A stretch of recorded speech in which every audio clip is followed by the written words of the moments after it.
Welcome to Sports Talk with Steve Jones, the daily talk show with the voice of Penn State football and men's basketball. You never know what special guest may stop on by any given day. Now here's the man of the hour, Mr. Steve Jones. That's all you can take is an hour. All right, so we'll get to a couple things here right out of the gate. One is tonight, Thursday Night Football on the college side. Charles Huff and Marshall will play James Madison tonight. So I want to talk about this first. I know you got Penn State, Ohio State, the Phillies, the whole thing, but I want to briefly get this one out of the way. And this is why people can't stand the NCAA. Right? And this year tells you everything about the NCAA. When they struggle tremendously to take on the powerful, and they easily beat up on the meek. That's been the NCAA's deal for a long time. The organization that won't confront Jim Harbaugh. No, they let him make his own decisions. Okay? That's one. Mm-hmm. The second one is you've got the FBI that did an investigation that included Kansas basketball, and you said they're fine now, is now looking at James Madison, which is 6-0, saying you can't play in a bowl game. Mm-hmm. And James Madison appealed. No. When you make the move from FCS to FBS, like they have done, there is a 2-year period where you're not eligible for conference championships and bowl games. If you go from Division II to Division I, it's 4 years. Okay. Well, the reason is the transition in schedules. That part makes sense. Except James Madison's schedule, especially in this particular year, contains exactly one FCS opponent. The other 11 are all FBS opponents. Ohio State played Youngstown State. Penn State played Delaware. I can't remember the team they played. Right? It was Bucknell. It was Bucknell in the opening game. That's it. They're playing all FBS opponents, 11 of them, including 8 in the Sun Belt. And they're denied? You keep telling everybody you are about the student athlete. We care about the student. Oh, I see how many commercials telling me that. No, absolutely. But this is what they do. They tell Kansas basketball after an FBI investigation, you're okay. Mm-hmm. All right. Told North Carolina they were okay a couple years back. Right. Again, the powerful. Yeah. Okay? Remember the old Jerry Tarkanian saying, which falls into place perfectly with this. Okay? They are so mad at Kentucky basketball, they put Wichita State on probation. He's not wrong. Okay? They wouldn't take on the powerful, but they always go after the meek. Yeah. And this bothers me about them. Right? This makes no sense. James Madison's doing everything the FBS way. Yeah. They're playing 12 opponents, 1 FCS, 11 FBS. What are they doing wrong? They're 6-0. They should be sitting there with an opportunity to win their conference championship. They should be, and they're not, by the way, they're not eligible for the conference championship game. No. Okay? They should be eligible for all of it because they meet all the criteria. And I mean, James Madison's also one of those programs like you really don't want to play. It doesn't look good. Right? Right. It's like playing Appalachian State. Right. Which they play Appalachian State this year. Okay? And they won't let him do it. Why? Because it's James Madison. But when it comes to an investigation into Michigan football and Jim Harbaugh, they get into the fetal position right away. When it comes to investigating Kansas basketball, with the help of the FBI, 3 pretty big letters, right, which uncovered all sorts of stuff. No. But James Madison football, Tez Walker, Kent State transfer? No. Mac Brown did the right thing. He pounded the table on that for week after week after week after week after week. He put public pressure on them to do something. And some people, I know some people who covered North Carolina were saying, hey, look, it got to be a little bit much after a while. Excuse me, if I'm sitting in his position, okay, not just as a football coach, but as one of my players, not because he can help me, but the kid should be allowed to play. Because one of the schools he was at didn't play. Again, common sense. Yep. Which they don't have. Rules are the rules. No, they are not rules are the rules. When the FBI investigates Kansas, one and not the other, and you go, rules. It's okay. Yeah. No. You sat out Bill Self for 4 non-conference games against nobody last year. Great. Perfect. Jim Harbaugh. 3 games. 3 games. I've never seen a program either.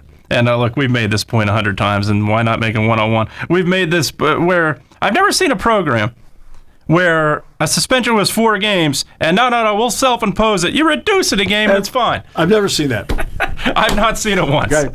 Not seen it once. 4 games. Okay. Not seen it once. Like, all right. Well, I've seen it once now. I've seen it Jim Harbaugh. But they're like, we're going to self-impose, and we're going to reduce it. Yeah. What? Okay. I don't get it. But again, their ability to take on the strong? Yeah. No. Okay? But when it comes to taking on the meek, their fear is that it's going to affect the almighty dollar. And I think when you look at it, there's no question. Because you look at, obviously, Kansas, North Carolina. You go back to football. The violations at the Florida schools, particularly Florida State in the 90s, particularly Miami through the 80s into the 2000s made. Nothing. These programs should have been on probation 4 times over. Sure. Nothing. Why? Because they were winning games. They were national championship contenders, and you would have ticked off somebody, and you were afraid of that. And there's no doubt about it. Instead of playing by the rules, which the great coaches of today do, right? You didn't do it. And that's the part where people look at the NCAA and say, how is this fair? Because it's not. And after this is why they draw the criticism they draw. And after they botched, and I mean with a capital B, botched what happened here. Yeah, big time. Violated big time. No NCAA rules. No. 0. No. All right? They've been afraid to take on anybody else with an outside problem since. Yeah, big time. Has Ohio State, Michigan, and Michigan State had any sanctions against them? No. Urban Meyer's, they self-imposed the 1-year bowl ban. That's it. Well, that Urban was Meyer's first year. That was. I'm talking about with the doctors. Okay. No. All right. Nope. Okay. No, they haven't. Which is the right thing to do, by the way. Right. But they didn't do the right thing here. No. Sorry. They did not. That's the way it goes. I'm on camera. You can give me a call if you don't like it. I lived it. I'd back you in a heartbeat. There's no doubt about it. So, but when it comes down to it, but you see now the pattern. If it's the meek, they are the strong arm of the law. If it's the powerful, they're in the fetal position. Mm-hmm. No question. James Madison is, in their opinion, the meek. Sure. They don't have anything that they bring to the table that makes the NCAA better. The NCAA has, they don't control college football playoff, but they control the basketball tournament.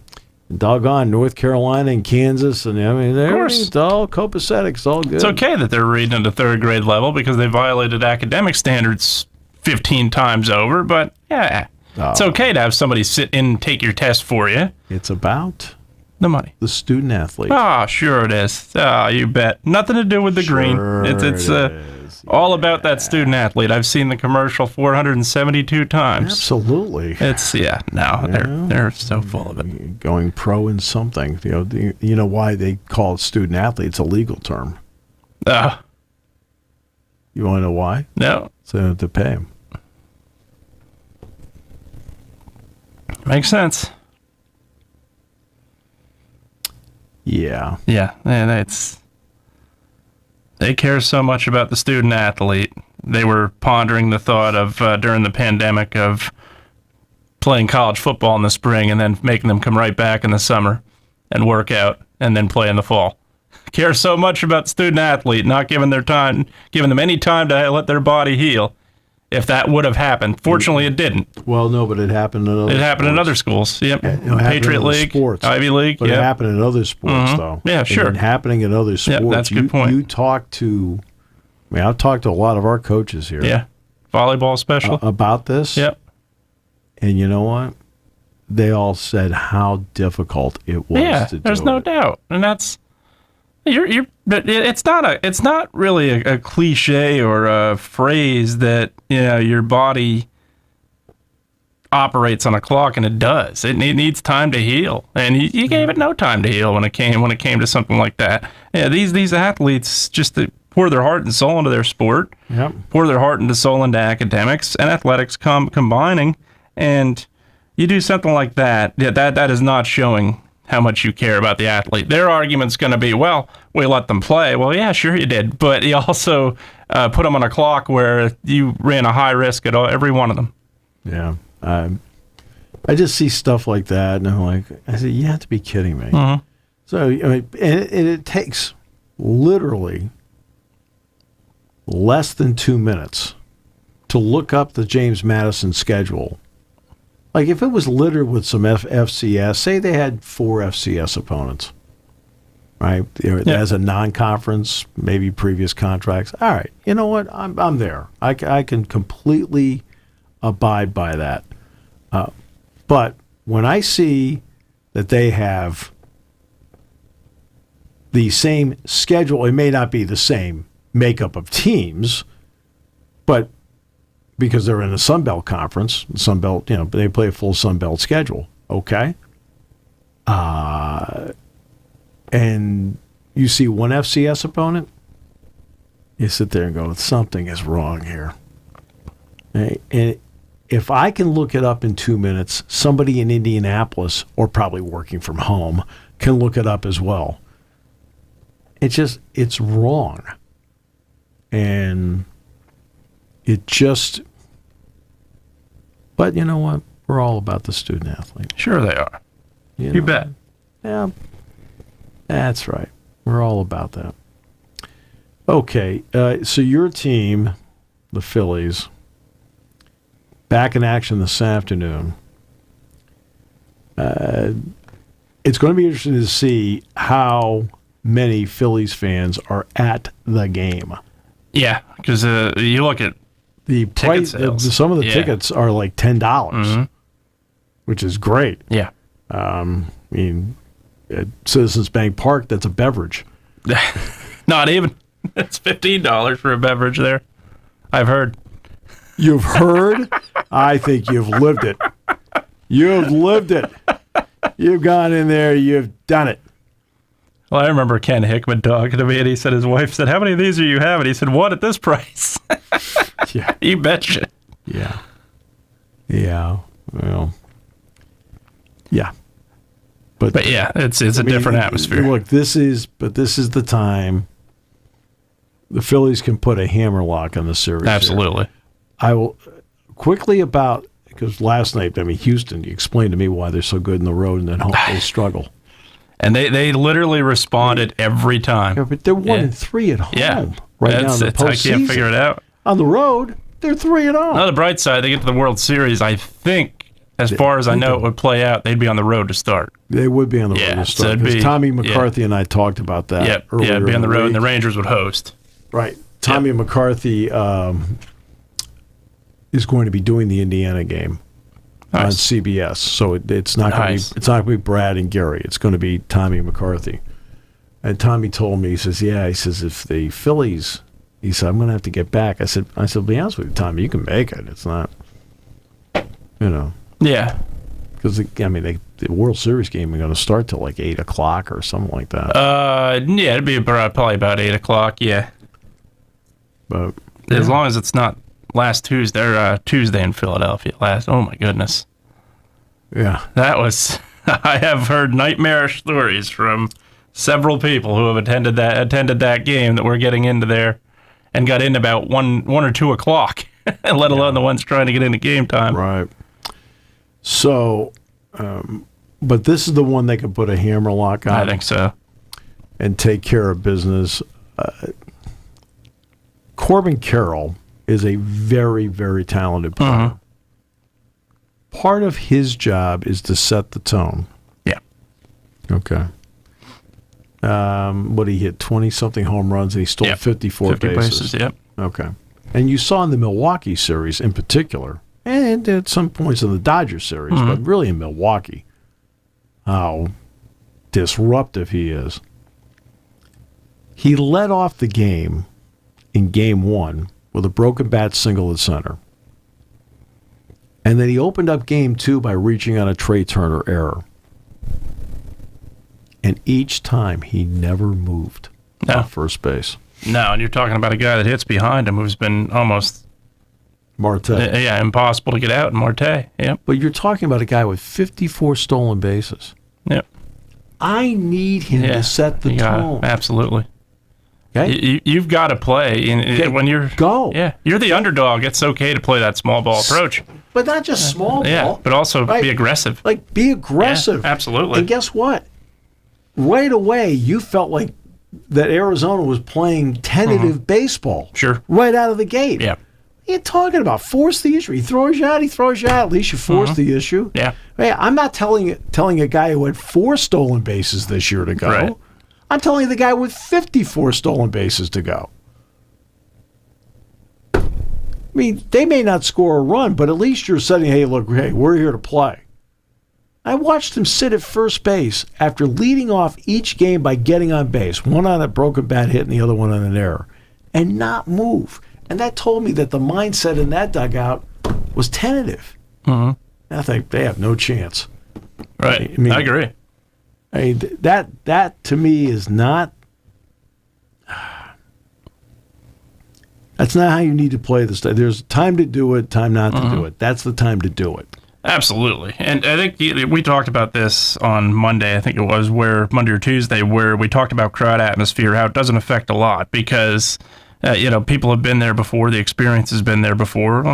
Penn State and Ohio State, prime example. Penn State's been in the horseshoe before. There are players around that team that have been there. Right. I think it's the opposite. It just affects your counts and things like that. They are not down there in your face. I mean, come on. But I think it's the opposite right now with the Diamondbacks. I think it is they've not been in this spot before. They've been in the situation where this crowd is definitely affecting their psyche, I think, so to speak. I think there's no doubt about it. And it shouldn't. No, they just played in Milwaukee. They just played at Dodger Stadium, for goodness sakes. No, and you look at... And I know all the Philadelphia, we're different. That's, you know what? Well, their fans are insane, there's no doubt. But you're not different. No, and it took them, but you look Game 1, and part of this was Zach Wheeler, there's no question, but it took them probably 6 innings to get really focused into the game, nearly battled back, cut it to 5-3, and Game 2, they just weren't the same. I think that absolutely not the same, and part of that is, I think, not being here before. And I know JT's a good catcher,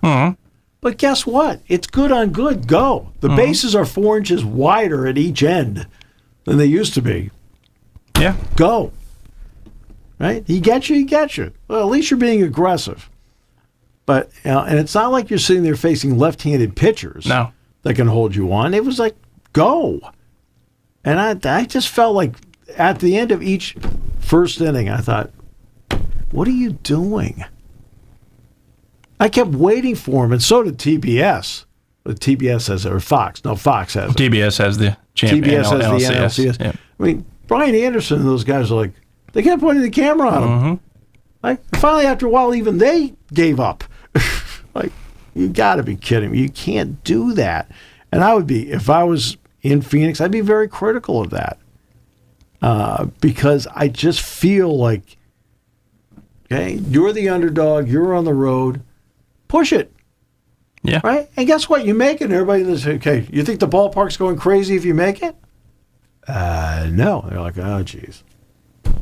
Because believe me, I mean, the Astros were so intimidated by that crowd last year, they took 2 out of 3. And hit him. Huh? And hit him in Game 4. No hit him in Game 4. Other than that, no big deal. No hit him and held him to 2 runs in Game 5.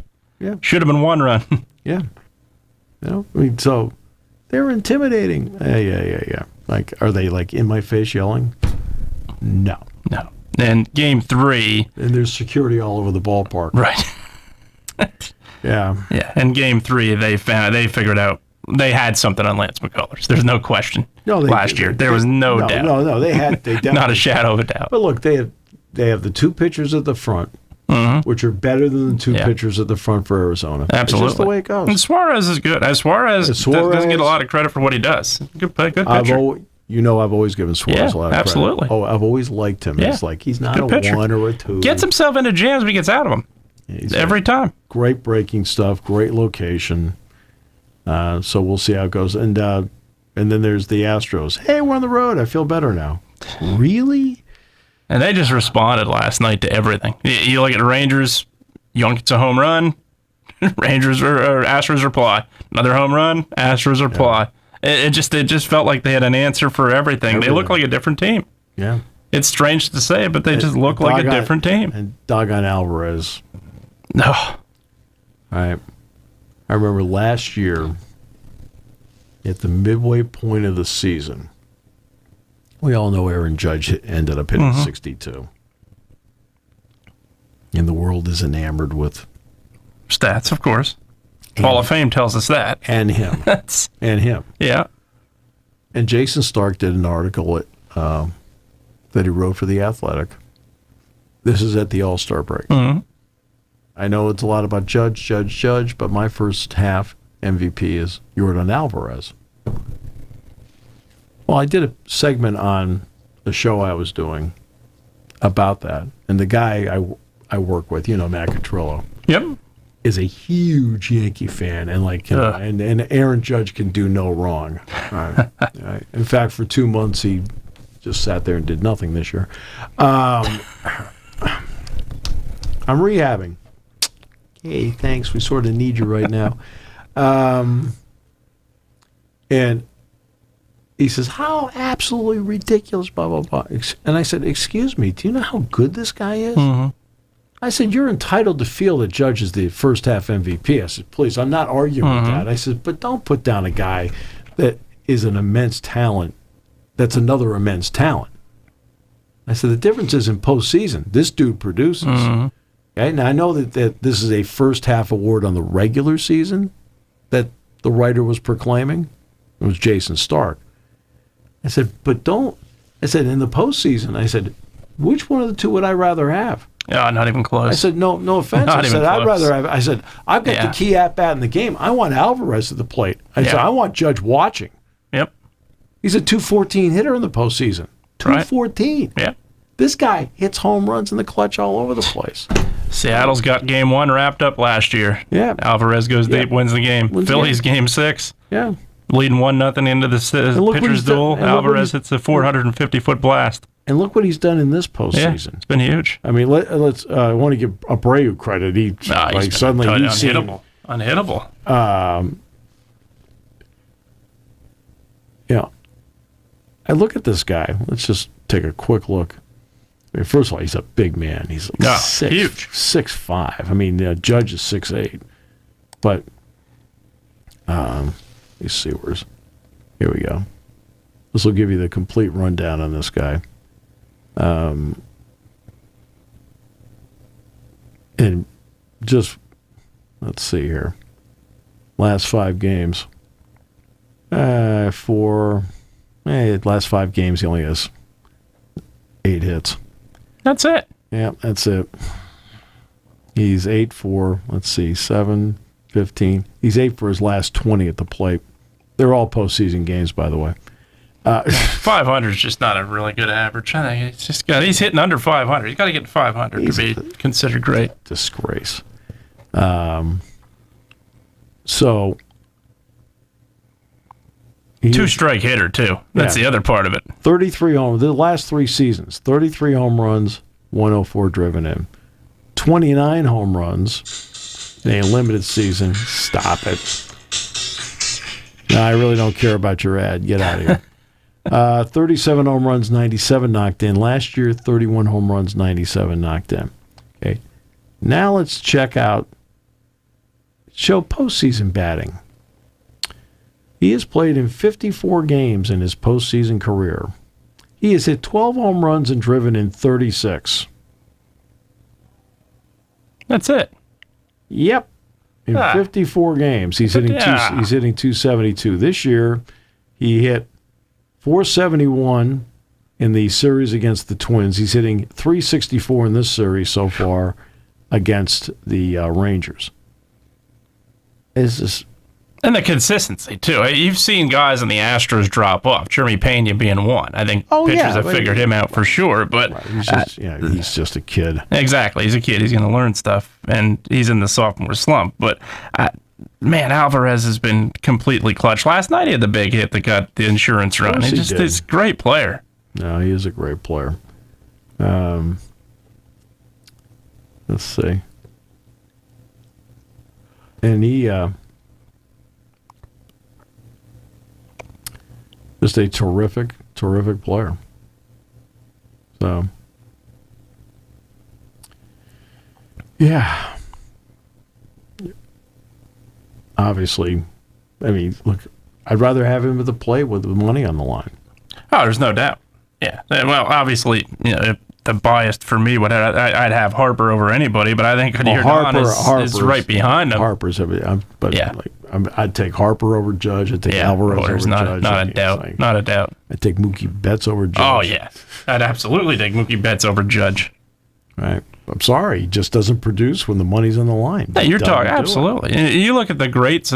A lot of the great players have been judged on what they've done in the postseason. I think, look, Carlos Beltran doesn't get involved in what is the Astros scandal that was.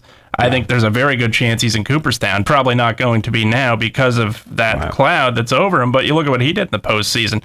He almost single-handedly beat the Cardinals the one year that he was in the Astros. It's what these guys do in the postseason defines their career in a big way. Scott Rowland's another one. I'm not sure he's in Cooperstown. As good as he was defensively, and he was one of the best I've ever seen, I'm not sure he's in Cooperstown if he doesn't have the postseason he's had. The postseason defines a lot of these players. The problem was, like, the postseason he had in 2004 against the Red Sox. Yep. He was over. Yeah, he was bad. Yeah, not good. He had the clutch home run. They had the clutch hit, and then Yachty had the home run to beat the Mets in Game 7. But I think, to me, your career a lot of times is judged by what you do in the postseason. Yeah. And to think the Dodgers had this guy. Yeah, they did. That's true. He did. Dodgers had him. They traded him. That's true. And, because he grew up in Cuba. Mm-hmm. But yeah. And if you're wondering if he ever played here, because Tri-City, he did not. Yeah, I don't remember. He never played for Tri-City. He ended up playing for Corpus Christi. He ended up playing for Fresno, Round Rock. So no, he never did. They put him down in that Quad Cities River Bandits. Then moved up to the Bowie's Creek Astros. Never played at Tri-City though. So he never played. If you're wondering if he ever played against Altuve, played here. Yeah. Yep. Yeah, Altuve played here. A lot of people don't realize that, but he just. I always find that a lot of people don't realize some of the people who play. Oh, I know. I mean, on the other team. Yeah. I'll never forget. Somebody was talking about basketball scheduling. Oh, the non-conference basketball schedule. I always hear about that. Mm-hmm. When you play 2/3 of your games against the Big Ten. And I sat there and I said, well, on a Saturday afternoon, Alabama came in with Nate Oates as the head coach, with Kyrie Lewis, who was a first-round NBA draft pick, against a really good Penn State team. I said, the building was not sold out. I said, Lewis ended up being a first-round pick. Most of you don't know that. Right. All right. I said, I swear there's some times where I'm not sure that the fans know who the opposing team happens to be. Now granted, that's not every. There are some that the extensive knowledge they have is, they know exactly who's coming and when. There are some. No doubt. I'll get back to you on that. They stand down by the dugout getting autographs. I've seen them. That part. Oh, yeah. Yeah, you know what? You're talking about... I disagree with you on that. Yeah. They are standing there with cards of everybody. That's true. Okay? That is true. They are standing there with cards of everybody. Yeah. Ding, ding, ding, ding, ding, ding, ding, ding, ding, ding. Yeah, right? trying to get a team. Trying to get that's fine. Everybody. Yeah. With the hope that one of them is a somebody. prospect. Yeah, that's a good point. Yeah. We'll say for basketball, just briefly touching on it, I do like on the schedule, growing up in Pottsville, Mike Rhodes, Schuylkill County guy, they have made December 2nd Schuylkill County Day. I did see that. Yeah. Against Bucknell. I like that. Yeah. A lot of businesses in Schuylkill County will be taking advantage of that. I will get the word out. There's no doubt on that one. Frackville's in Schuylkill County. Frackville right? is in Schuylkill County. So yes. Tyler Elston was telling a great story, and he's told the story. Yeah, North Schuylkill before. guy. Yeah, absolutely. Fountain Springs. Yeah, he's in Schuylkill County. Absolutely. But about bringing James to breakfast at his house, and the whole house is loaded. Right? Yeah. And they gave him a Schuylkill County miners breakfast. Nice. I looked over at James and said, "Now that's a recruiter." Yep. Gino Capone as well, Cole Region. Yep. Yeah. Oh, yeah, no, Gino. Yep, it's interesting to see. The one thing it's not going to happen as long as I'm around for sure. But yeah, to me, Pottsville has the best high school venue in the state. I don't think there's any question about that.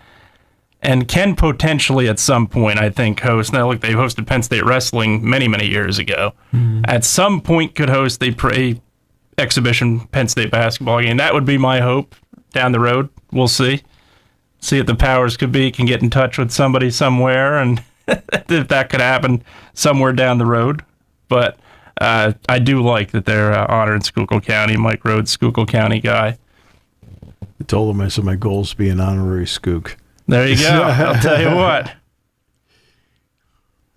There's a lot of things they do in the Skook. It's quite interesting. We don't pronounce stuff. It took me years to get some of those pronunciations out of me when I moved. It's all right. No doubt. It's all right. All right, so Saturday. Tomorrow we'll have Paul Keels on the show, the play-by-play voice of Ohio State football. Donnie Collins, Scranton Times-Tribune, his thoughts on the game. And then we'll have Tony Knopp on the business of sports tomorrow. So that's all tomorrow's show. One of the keys to me in the game is going to be the pass rush on each side. And in particular, Penn State's ability to get Kyle McCord off the spot. Because when Kyle McCord is off the spot, he's a 28% passer. When he's pressured, he's 28%. You need to get him moving and in a spot where he's got to get rid of the ball. And I think that's going to be important in this game, the amount of pressure you get. Same story with Drew on his side, his ability to handle pressure. But at the same time, Drew has been smart about getting rid of the ball or using checkdowns. He's been very good with that. I'll say this about McCord. He's one of those guys we're backing up. When he's backing up, a lot of guys don't throw the ball well when they're backing up. He actually does when he's backing up straight. Mm-hmm. But when he gets flushed, he gets flustered. And I think that'll be one, we all, the standard stuff about turnovers and things like that. Sure, that's all there. But that's going to be interesting. JT Tuimoloau, who was a game wrecker last year, Jack Sawyer, those are two really good defensive ends. But you know what's interesting about Ohio State?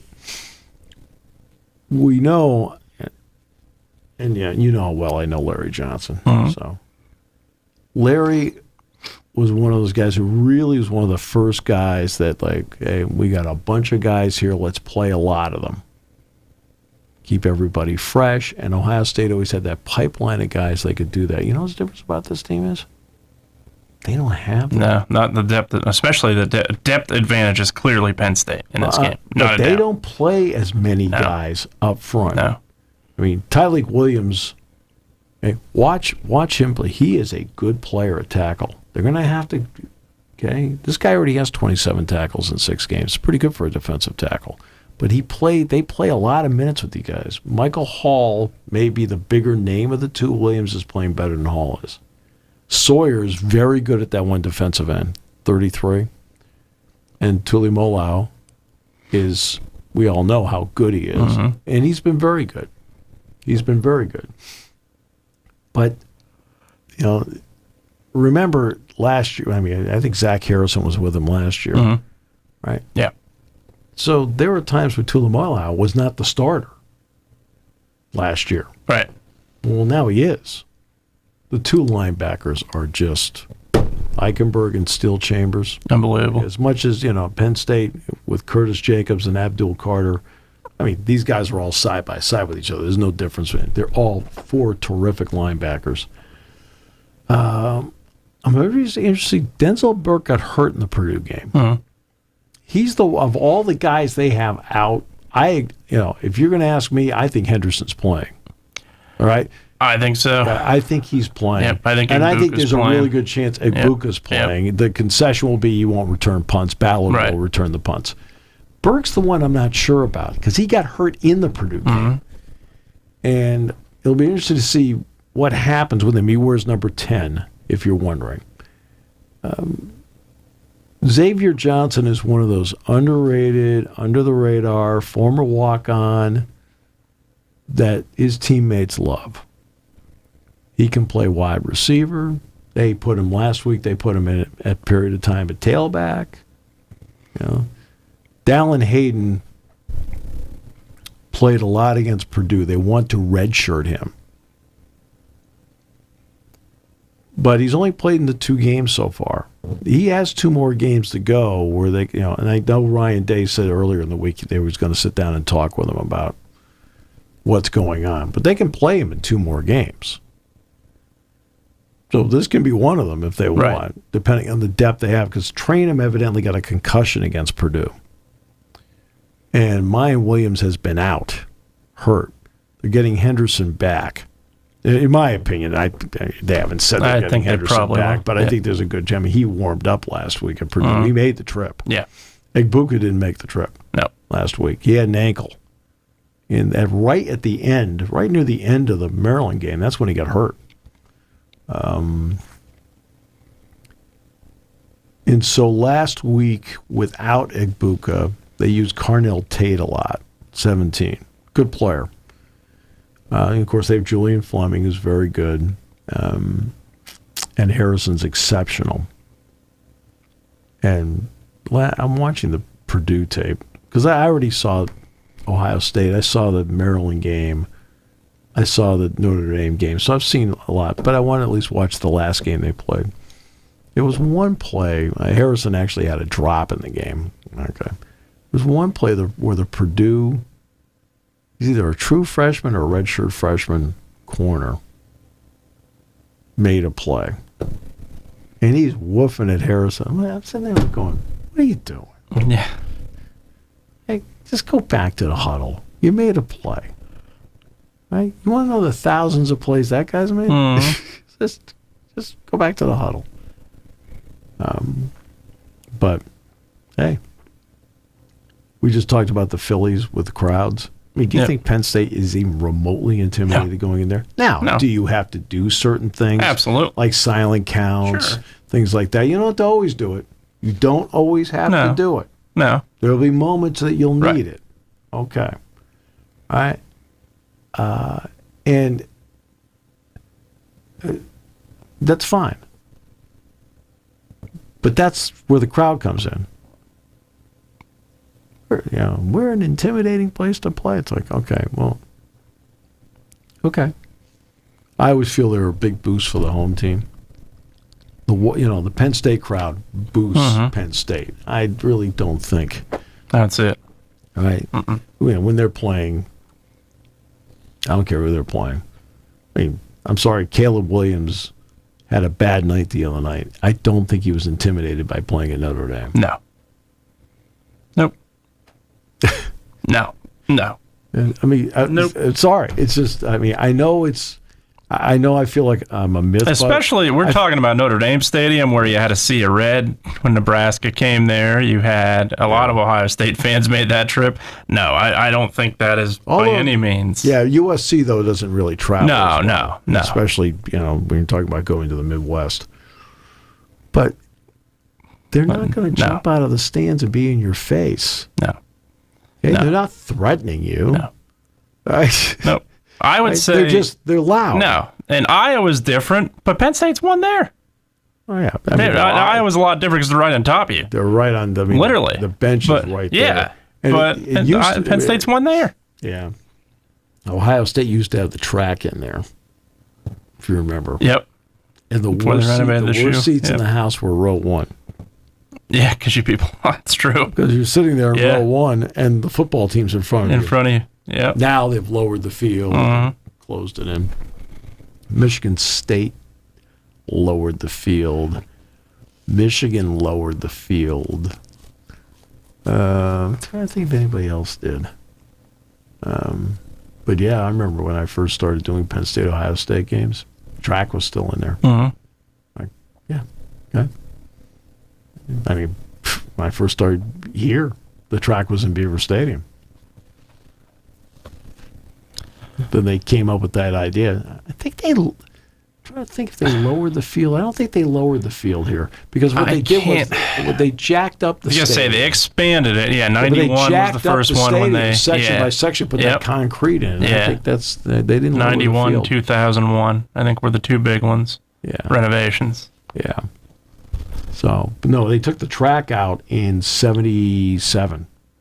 Here, yeah. Yeah, they took the track out in 77. Yeah, because I definitely don't remember it. And that's where some genius from Hershey came up with the idea of jacking up the stadium like that, which is, it's remarkable. Yeah. Now, we're going to see can't wait to see the renderings. Right. Of what they want. Populace, because I've talked to Scott Radisick enough in my lifetime, where it's fun to pick his brain about the ideas they have about different stadia across the world.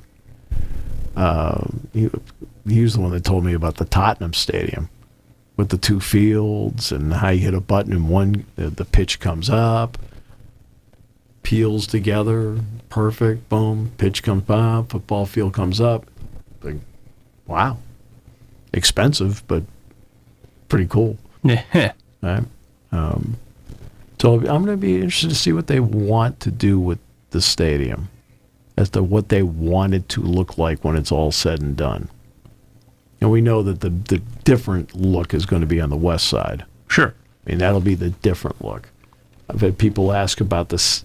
It's interesting. You see $700 million. I'm not so sure it's going to get to $700 million. Maybe in the 600 somewhere, but it sounds like 700 is like the top out number. And people, that's so expensive. It's like, it's the way it is. It's the way it is anymore. Yeah, there's nothing you can do about it. When Kyle Field was done, it was $450 million. And that was how many years ago? Guess what? Inflation. Yep. It's going to be like that no matter what. I always talk about that with bidding for the Olympics. We bid for the Olympics. A lot of cost overruns. Well, that's because you bid on it 7 years ago. Mm-hmm. Prices change in 7 years. Quite a bit. That's why Penn State, I've been adamant. Do it now. Ohio State did their renovation in the early 2000s. Early to mid-2000s, they did their renovation. And it doesn't mean that they don't have to do certain things now. Mm-hmm. Sure. But they did it.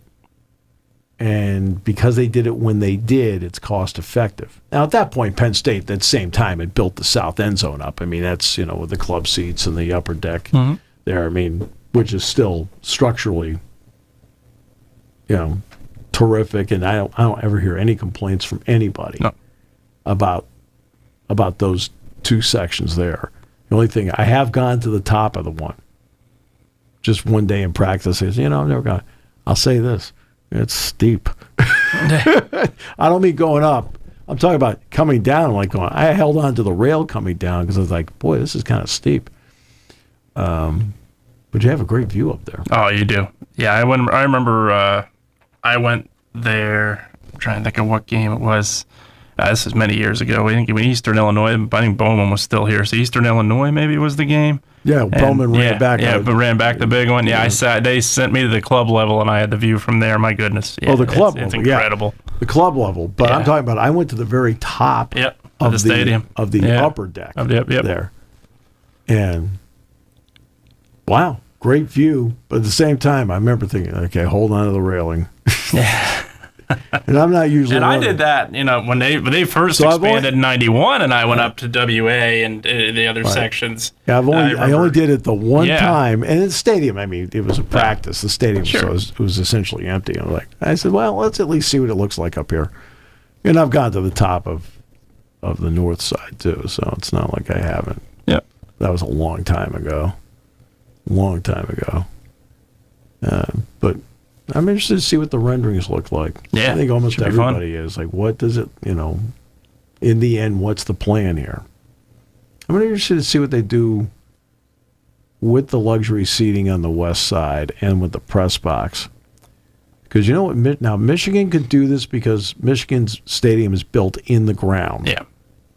Thus, the press box, which is higher than street level, okay? But they built everything around it and then tore that part down and did that part last. Now this is a higher, but I wonder if they might do that. I don't know. Right. I'm just throwing it out there only because I experienced it. I mean, I experienced the fact that they did that. But yeah. And your big game is Friday night, and you got Cumberland Valley on the road. God, they don't like you there. I tell you, the officials have made some interesting calls over the years in that field. It's been, I don't get on officials very often, but they have made some interesting calls over the years in that stadium or field. Tough one after Harrisburg. So. It is. I think they're going to be ready to go. And, look, Chapman Field, it's a place you hope to be twice. Yeah, where there's state championships. Yeah, absolutely. And it's they rebuilt that entire school, right? Yeah, rebuilt. Well, stadium's still the same, but the field added turf to it, I believe. And it's definitely a nice facility. Still got a little bit of work to do. I think the press areas for the state championship last year, they learned were not quite adequate enough. They still got to expand those, and they're learning. They're doing a good job with it. And it's stuff that, look, Hershey Stadium was not willing to do, and that's fine. Hershey doesn't need the state championships, I don't believe, in terms of football. They knew that. They didn't bid on it. They weren't willing to upgrade their facility because they knew they didn't necessarily have to. They make enough money over the summer in that stadium where they don't necessarily need what they were going to bring. They know they can host a semifinal game if they had to, and they were fine with it. As opposed to where I think now at this point, the two going head-to-head for the state championships for the next couple of years, assuming Beaver Stadium does not step in, is going to be Chapman Field and Mansion Park. Mansion Park, the issue is parking. You just have to figure that out. I don't know how you're going to figure it out, but Chapman Field has plenty of parking. Never an issue. Great field at this point. And now it comes down to the facilities. Just the locker rooms are good. Upgrading the press area is going to be something that they're working on right now. Megan Hodge Easy tonight on women's volleyball on the coaches show this evening at the field at Tall Trees. They have Iowa tomorrow at 7, just one at Iowa, as a matter of fact. Beat them in 3 straight. And they have Purdue Sunday at 1. So we will talk to her tonight. And then James Franklin at 6:30 this evening. Nice. So there you go. All right. That is the show for today. Really a brilliant performance by... What? You act like it wasn't sincere. I bring my A+ game, and then it ends up being a B-, but it still passes. As one guy many years ago said to me, C's and D's get degrees. D's are close. You got to stay at that 2.0 level. I'm looking around like, okay, I'm not exactly, I would not put that up as the as the moniker of the program. C's and D's get degrees. Sounds like our staff meeting. All right. All right. So tomorrow, Paul Keels, play-by-play voice, Ohio State football, basketball. Tony Knopp. Tomorrow, Donnie Collins, Scranton Times-Tribune, breaking down the game. Always a pleasure, my friend. Yes, Always. sir. Likewise. All right. Back tomorrow.